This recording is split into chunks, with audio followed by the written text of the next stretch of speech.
Comenzamos en Sala de Matemáticas nueva serie de vídeos dentro del estudio que estamos haciendo de las funciones reales de variable real, en esta ocasión dedicada al estudio de la continuidad de las funciones.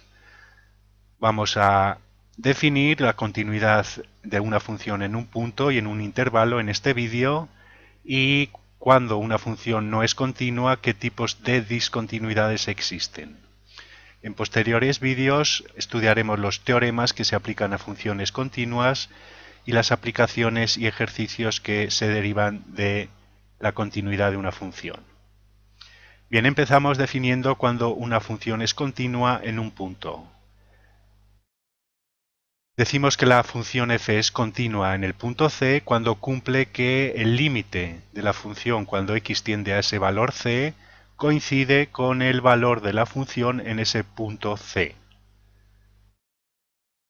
Gráficamente es fácil observar que existen funciones que podemos graficar mediante un solo trazo sin levantar el lápiz del papel y entonces esa función es continua. Otro tipo de funciones que no podamos graficar con un solo trazo, por ejemplo una función de este tipo, será una función no continua, pues no hemos podido graficar de un solo trazo y sin levantar el lápiz del papel la función. Bien, de la propia definición de función continua observamos que se requieren varias condiciones. Primero, deben existir los límites a izquierda y derecha del punto C y además esos límites han de ser iguales, pues la función tiene el límite cuando x tiende a C. Y además debe estar la función definida en C, la función toma un determinado valor en C, f de C, que además ha de coincidir con el límite de la función, es decir, tenemos que los límites a izquierda y derecha han de ser iguales para que exista el límite de la función en ese punto y además esos límites han de ser iguales a el valor de la función en el punto C. Estas son las condiciones que han de cumplirse entonces para que la función sea continua en el punto C. Podemos utilizar también la definición formal que hacíamos con los límites utilizando los números arbitrarios epsilon y delta y dar la siguiente definición formal de continuidad. Diremos por tanto que la función f es continua en el punto C si para cualquier valor positivo, por pequeño que sea, epsilon mayor que 0, existe un número positivo delta, de manera que si x dista del punto C menos que ese valor delta, entonces la función f dista de su valor en el punto C, f de C, en menos que ese número arbitrario epsilon por pequeño que sea. Esta definición es equivalente a la definición del límite y como observamos la única diferencia es que la distancia de x a c ha de ser menor que delta pero no necesariamente mayor que 0, es decir, x va a tomar el valor c, pues existe f de c y además f de c ha de ser su límite si queremos que la función sea continua. Por tanto, si tenemos aquí el valor c, existe f de c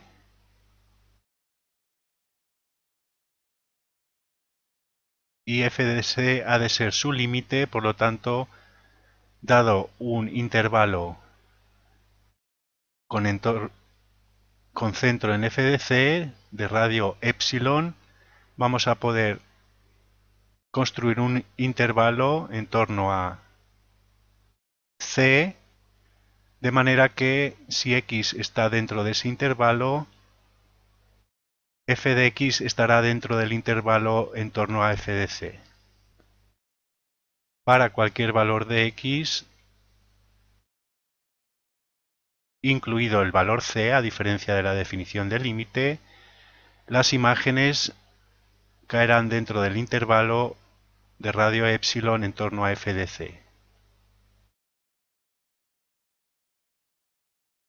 Otra definición equivalente que en algunos textos se incluye es hacer x menos c, denominarlo incremento de x, de manera que la función será continua si el límite, cuando el incremento de x tiende a 0, de f de c más incremento de x es igual a f de c.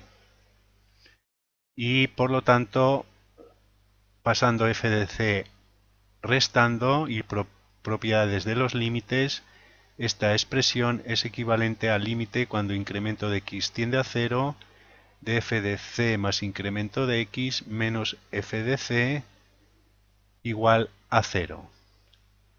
Como esto es el incremento de la función, entonces la condición de continuidad la podemos enunciar también diciendo que una función es continua en un punto c cuando a un incremento infinitésimo de la variable le corresponde un incremento también infinitésimo de la función. Definición equivalente de continuidad. A partir de la definición de continuidad en un punto es fácil definir cuando una función es continua en un intervalo tanto abierto como cerrado. Por una parte, es continua en el intervalo abierto AB si lo es en todos los puntos del intervalo.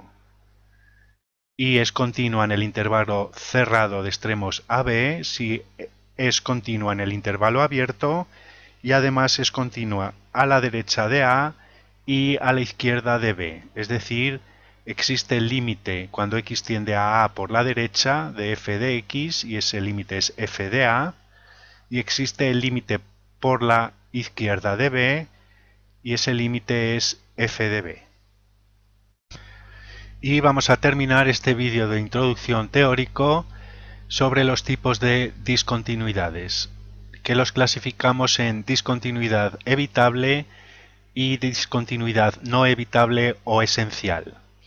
Decimos que una función tiene una discontinuidad evitable si existe el límite de la función cuando x tiende a ese punto, pero no coincide el límite con el valor de la función en ese punto. Por ejemplo, una situación que podemos representar como una función que tenga esta forma, en C está definida, pero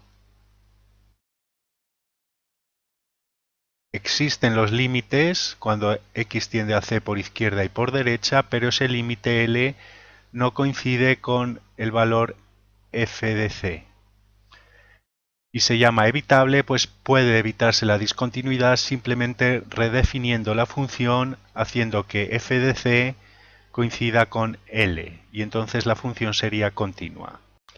Igualmente sería evitable si presentara ese comportamiento pero no estuviera definida en C.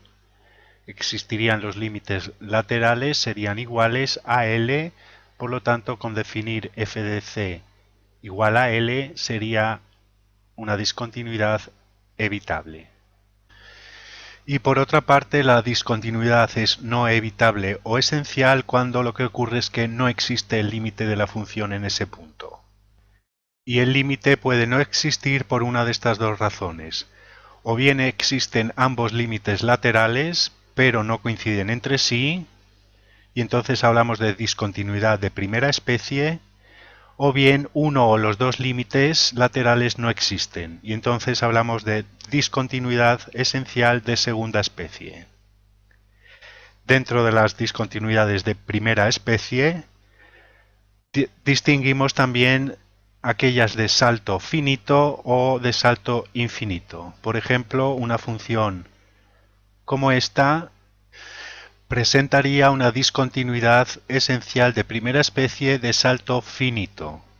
Vemos que los límites laterales existen, pero son distintos, por lo tanto la discontinuidad es esencial, y es de salto finito, pues la diferencia de los límites es finita. Sería de salto infinito, por ejemplo, una función que estuviera definida así,